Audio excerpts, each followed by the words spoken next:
የአማራ ፋኖ ብሔራዊ ኃይል በላይ ዘለቀ እዝ የአራተኛ ደጃዝማች ኮር የጎቤ ለጦር በጠላት ላይ ኪሳራ ማድረሱ ተነገረ። መዝባሪው የብልጽግና አገዛዝ የፋኖ ሀብት ነው ያለውን ቁሳቁስ መከፋፈል ጀመረ። ያለ ዓላማ መዋጋት የሰለቸው የአገዛዙ ወታደር እየከዳ ፋኖን እየተቀላቀለ ነው። በቤሻንጉል ጉሙዝ ክልል መተከል ዞን ስር የሚገኘው የዳንጉር ወረዳ ተከታታይና አሳዛኝ የሆኑ አማራዎችን ግድያ የሚያስተናግድ ስፍራ ሆኖ ቀጥሏል። ሰላም፣ ጤና፣ ፍቅር የምንመኝላችሁ ውድ የበለስ ሚዲያ ቤተሰቦቻችን እናንተን ይመጥናሉ ብለን ያሰብናቸውን የተመረጡ የጥር 2 ቀን 2018 ዓመተ ምህረት የረፋዱን የግንባርና ወቅታዊ መረጃዎችን ወደ እናንተ ይዘን ቀርበናል። ለሰናይ ቆይታ።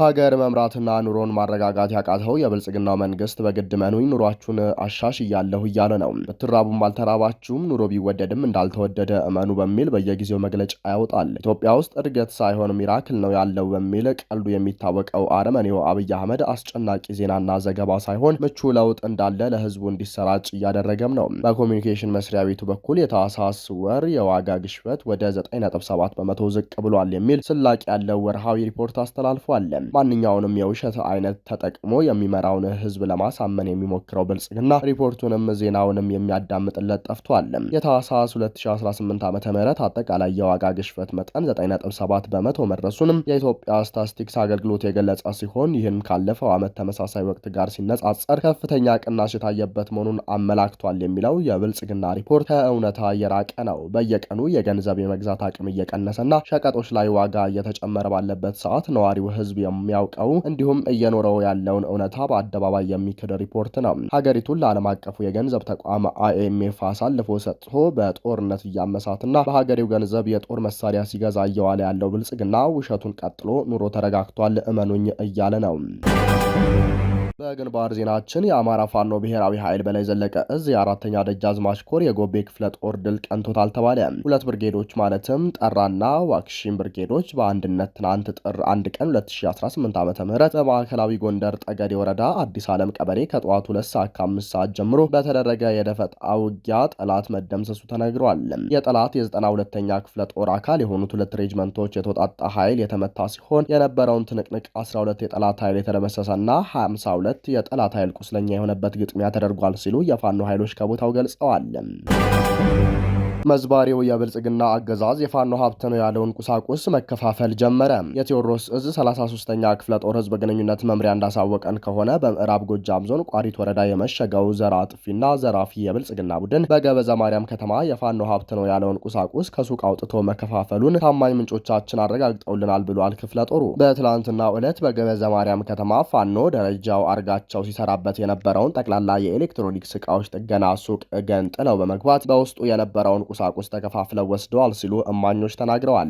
የተዘረፈው ግለሰብ ፋኖ ደረጃው አርጋቸው በሰጠው መረጃ መሰረት የኤሌክትሮኒክስ ዕቃዎች ከሱቁ ተቆልፎባቸው ተቀምጠው ነበር። ለጥገና የመጡ 4 የግለሰቦች ቲቪ፣ 1 አስትራ ኮሪያ ጄኔሬተር፣ 3 780 ሞዴል ኮምፒውተሮች፣ 2 ሆት ኤርገን አለት ዲሲ ፓውደር ስፕላይት፣ 30 ለጥገና የመጡ ቴክኖ 528 ሞዴል ሞባይሎች፣ አምፕሊፋየር፣ ሞንታርቦ፣ 1 ጂፓስ፣ 1 30 ሺህ ብር የተሰራ ዲስፕሌይ ሼልፍ፣ 2 ከግድግዳ ላይ የሚለጠፍ ዲስፕሌይ ከነሻተር ብረቱ፣ ለጥገና የመጡ የደንበኞች 4 ሳምሰንግ ተች ስልኮችና 80 ሺህ ብር የሚጠጋ የኤሌክትሮኒክስ መለዋወጫ አክሰሰሪ ከሱቅ አውጥተው ተከፋፍለዋል ነው የተባለው። መዝባሪነት፣ አውዳሚነት፣ ሴሰኝነትና ሌብነት የጨፍጫፊውና ዘር አጥፊው የብልጽግና ወንበር የሰራዊት መገለጫዎች መሆናቸው ከታወቀ ውሎ ያደረም ሀቅ ነው።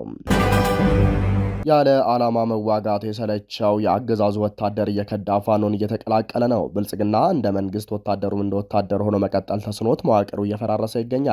በተለይም በግድ ታፍሶ ወደ ስልጠና የሚገባው ወጣት መውጫ መንገድ እየፈለገ በፋኖ በኩል ወደ ቤተሰቦቹ እየተመለሰ ነው። ለዚህ ማሳያ በአረመኔው ሰራዊት ታፍነው ድንገት ወታደር ሆነው ክላሽ ታጥቀው ወደ ጦር ሜዳ ሊማገዱ ከተለያዩ ወታደራዊ ማሰልጠኛ ወጥተው አስፓልት የተዘረገፉ ልጆቻቸውን ለማስቀረት ከሐረርጌ እስከ ፍቼ ሰላሌ የኳተኑ እናቶችን በጀነራሎች ጉልበት ተደፍተው የሚለምኑ በእንባ የሚራጩ እናቶችን ገፍትሮ ጎጃም ከገባው ከጠላት የ605ኛ ኮር በመውጣት 206ኛ ኮርን የተቀላቀለው አርዲናስ ኃላፊው ምስክርነቱን ሰጥቷል።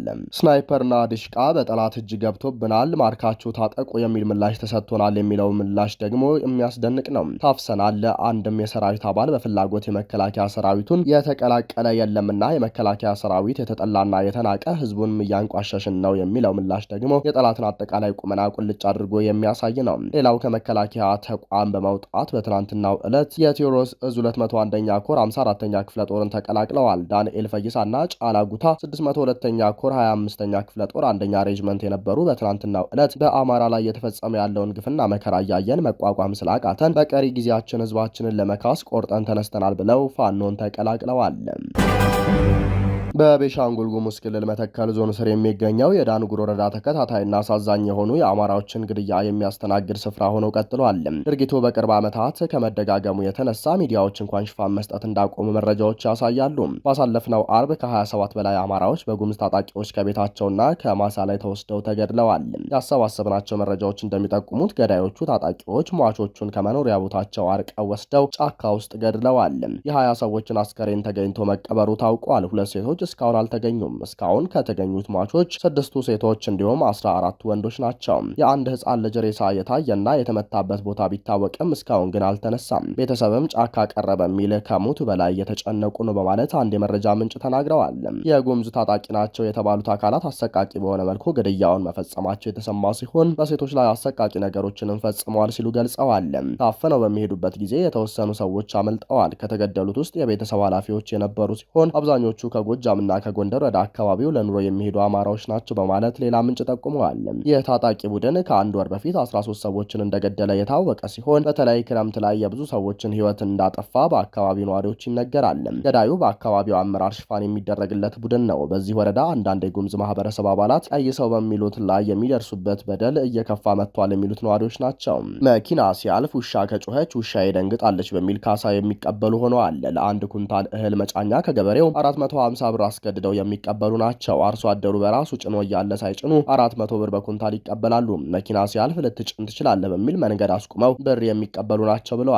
በቤሻንጉል ጉሙዝ ክልል መተከል ዞን 20 ገደማ ሰዎች የተገደሉባቸው ተከታታይ ጥቃቶች መፈጸማቸውን ተከትሎ ለውጭ ገበያ የሚቀርቡ የቅባት እህሎችን የሚያመርቱ የግል ባለሀብቶች እርሾቻቸውን ጥለው መውጣታቸው ከሳምንት በፊት ተሰምቶ ነበር። ባለፉት 2 ዓመታት በአንጻራዊነት ሰላም ሰፍኖበት የነበረው መተከል ዞን ካለፈው ግንቦት ጀምሮ ተከታታይ ጥቃቶች የተፈጸሙባቸው ዳንጉርና የታላቁ የኢትዮጵያ ህዳሴ ግድብ በሚገኝበት ጉባ ወረዳዎች ናቸው። ከ2011 ዓ.ም ጀምሮ በጥቃትና ግጭቶች ሲታመስ የነበረው መተከል ዞን የቤሻንጉል ጉሙዝ ክልል መንግስት ትጥቅ ትግል ላይ ከነበሩት የጉሙዝ ህዝብ ዲሞክራሲያዊ ንቅናቄና የቤሻንጉል ህዝብ ነጻነት ንቅናቄ ጋር የፈጸማቸውን የሰላም ስምምነቶች ተከትሎ መረጋጋት አሳይቶ ነበር። በዚህ ግድያ ዙሪያ እስካሁን የክልሉም ሆነ የዞኑ ተቋማት ያሉት ነገር የለም። በዚህ ዙሪያ የክልሉን የኮሚኒኬሽን ቢሮ ለማነጋገር ያደረግነው ሙከራ አልተሳካም ሲል የዘገበው መሰረት ሚዲያ ነው። የቻይና የውጭ ጉዳይ ሚኒስትር በኢትዮጵያ ያደረጉትን ጉብኝት ተከትሎ የሁለቱ ሀገራት የውጭ ጉዳይ ሚኒስትሮች ያወጡትን የጋራ መግለጫ ታይዋን ተቃወመች። በሶማሌላንድ የሚገኘው የታይዋን ተወካይ ጽህፈት ቤት ኢትዮጵያ ታይዋን የማትነጠል የቻይና አካል እንደሆነችና ለአንድ ቻይና መርህ ያላትን ድጋፍ አረጋግጣለች መባሉ ሐሰተኛ የይገባኛል ሀሳብ የተካተተበት ነው በማለት ተቃውሞቶ አሰምቷል። ጨምሮም የኢትዮጵያ መንግስት የተዛባውን በቻይናን ኮሚኒስት ፓርቲ የተቀነባበረ ፕሮፓጋንዳን በመቀበል ማስተጋባቱ በእጅጉ እንዳሳዘነው በመጥቀስ ታይዋን በቻይና ኮሚኒስት ፓርቲ ስር ተዳድራ እንደማታውቅ ገልጿል። በተባበሩት መንግስታትና በስሩ ባሉ ድርጅቶች ውስጥ ጭምር ታይዋን በቻይና እንደማትወከል በማስታወስ የትኛውም ሀገር የታይዋንን ህልውና የመካድ መብትም ሆነ ስልጣን የለውም በማለት ኢትዮጵያ ያንጸባረቀችውን አቋም ተቃውሟል።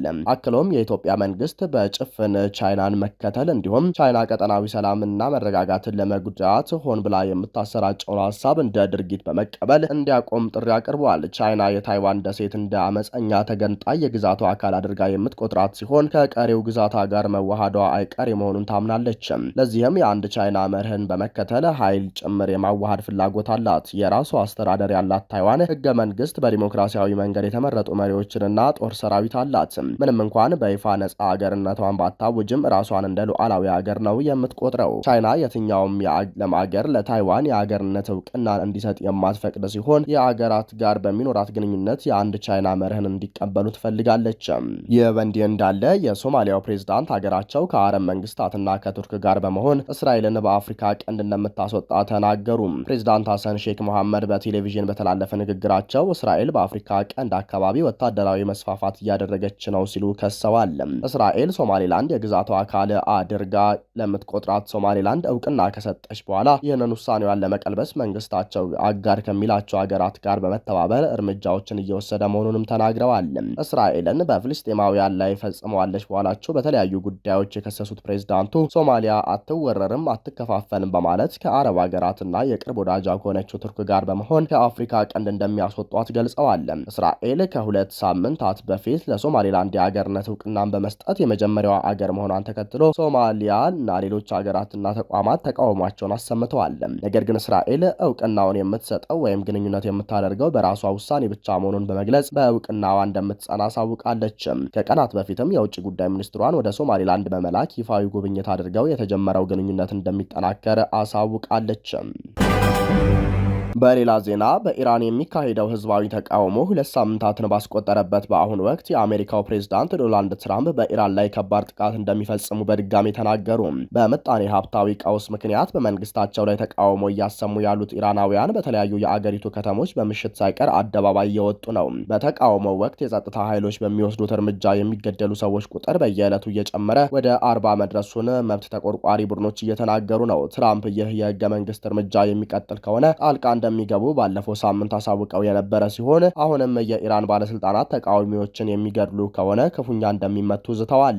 በተቃውሞዎች ወቅት እንደሚደረጉት ሁሉ ሰዎችን መግደል የሚጀምሩ ከሆነ ክፉኛ እንደምንመታቸው መንገር አለብኝ ሲሉ በአንድ የአሜሪካ ሬዲዮ ዝግጅት ላይ ተናግረዋል። ፕሬዝዳንቱ ጨምረውም አስተዳደራቸው በኢራን ያለውን ሁኔታ በቅርበት እየተከታተለው መሆኑንና አሁን ከምናገረው በላይ አጽንኦት መስጠት የምፈልገው ተቃዋሚዎችን የሚገድሉ ከሆነ እጅግ የከፋ ቅጣት ይከተላቸዋል በማለት የአገሪቱን ባለስልጣናት አስጠንቅቀዋል። በመጨረሻም ለረጅም ጊዜ የመካከለኛው ምስራቅና የቀይ ባህር አካባቢ የመረጋጋት መሰረት ተደርጎ ይወሰድ የነበረው የሳውዲ አረቢያና የተባበሩት አረብ ኤሚሬቶች ወዳጅነት በ2026 መባቻ ላይ ወደ ግልጽና አደገኛ የጠላትነት ምዕራፍ መሸጋገሩን አንድ የምርምር ሪፖርት አጋለጠ። ተመራማሪው ጸጋ በአማረ እንዳመለከቱት የስር የሰደደ ልዩነት ዲሴምበር 30 ቀን 2025 በየመን ሙካላ ወደብ በደረሰ የአየር ጥቃት ፈንድቷል። በዚህ ዕለት የሳውዲ አየር ኃይል የተባበሩት አረብ ኤሚሬቶችን ንብረት እንደሆነ የተጠረጠረውን የጦር መሳሪያ ጭነት ኢላማ አድርጎ መምታቱን በሁለቱ ወዳጅ ሀገራት መካከል የነበረውን ስትራቴጂካዊ ልዩነት ወደ ቀጥተኛ ወታደራዊ ፍጥጫ ቀይሮታል። በሪፖርቱ መሰረት የቅራኔ ዋና መጠንጠኛ የሁለቱ ሀገራት የውጭ ጉዳይ ፖሊሲ ፍልስፍና መጣረስ ነው። ሳውዲ አረቢያ በመካከለኛው ምስራቅና በአፍሪካ ቀንድ ጠንካራ ማዕከላዊ መንግስታት እንዲኖሩና የሀገር ሉዓላዊነት እንዲከበር ስትፈልግ፣ የተባበሩት አረብ ኤሚሬቶች ግን በተቃራኒው የማዕከላዊ መንግስት መዋቅርን የሚፈታተኑ ኃይሎችና ራስ ገዝ አስተዳደሮችን በመደገፍ የባህር ላይ ግዛትን ለመገንባት ትንቀሳቀሳለች። ሪያድ በተለይም ኢሚሬቶች በሶሪያ ድሩዝ ማህበረሰብ ውስጥ በየመን የደቡብ ተገንጣይ ምክር ቤት ወይም ኤስቲሲ እንዲሁም በሱዳን ፈጥኖ ደራሽ ኃይል ላይ የምታደርገውን የገንዘብና የፖለቲካ ድጋፍ እንደ ትልቅ ስጋት ትመለከተዋለች። ሳውዲ ይህንን አካሄድ የመገንጠል ዘንግ ስትል የምትጠራው ሲሆን ይህም ለቀጠናው ደህንነትና ለሀገራት አንድነት የህልውና አደጋ እንደሆነ ታምናለች። ይህ የባህረ ሰላጤው ሀገራት ሽኩቻ ዋነኛ መገለጫው የአፍሪካ ቀንድ ሆኗል። በቅርቡ እንደ አውሮፓውያን አቆጣጠር ዲሴምበር 26 ቀን 2025 እስራኤል ለሶማሌላንድ እውቅና መስጠቷን ከኤሚሬቶች ፍላጎት ጋር የተያያዘ መሆኑ ውጥረቱን አባብሶታል። ሳውዲ አረቢያ የሞቃዲሾን የፌዴራል መንግስት በመደገፍ የሶማሌላንድን አንድነት ስትጠብቅ፣ የተባበሩት አረብ ኤሚሬቶች ግን በበርበራ ወደብ የ440 ሚሊዮን ዶላር ኢንቨስትመንት በማፍሰስና የሶማሌላንድ ፓስፖርት በቪዛ ስርዓቷ ውስጥ እንዲሰራ በመፍቀድ በአንጻሩ የሶማሊያ ፌዴራል ፓስፖርት ላይ ገደብ በመጣል ከሀርጌሳ ጋር ያላትን ግንኙነት አጠናክራለች። ሲኤንኤን የጠቀሰው ሪፖርት እንደሚያመለክተው የሳውዲ አልጋ ወራሽ በአሜሪካ መንግስት በኩል በኤሚሬቶች ላይ ማዕቀብ እንዲጣል ጠይቀዋል የሚል የተሳሳተ መረጃ መሰራጨቱ ለውጥረቱ መባባስ ምክንያት ሆኗል። ምንም እንኳን ሪያድ ይህንን ብታስተባብልም በሁለቱ ሀገራት መሪዎች መካከል የነበረው መተማመን ተሸርሽሯል። የሳውዲና ኤሚሬቶች ፉክክር ለአፍሪካ ቀንድ ሀገራት የሱዳናይዜሽን የሀገር መፈራረስ አደጋን ደቅኗል። የአካባቢው ተዋንያን ከሁለቱ ወገኖች የጦር መሳሪያና ገንዘብ ለማግኘት ሲሉ ሀገራቸውን ወደ ዘላቂ ግጭት ሊከቱ ይችላሉ። በሌላ በኩል ሳውዲ አረቢያ ቱርክና ግብፅን ያካተተ አዲስ ጥምረት እየተፈጠረ መሆኑ ለቀጠናው ሀገራት ሌላ አማራጭ ይዞ መምጣቱን ጠቁመዋል። የአፍሪካ ቀንድ ሀገራት ይህንን የውጭ ኃይሎች ፉክክር በጥንቃቄ ካልያዙት ቀጠናው ወደ ከፋ አለመረጋጋት ሊገባ እንደሚችል ሪፖርቱ አስጠንቅቋል። ክቡራንና ክቡራት አድማጭ ተመልካቾቻችን ለሰዓቱ የነበረን የዜናና የመረጃ ስርጭታችን ይህንን ይመስላል። ጤና ይስጥልን።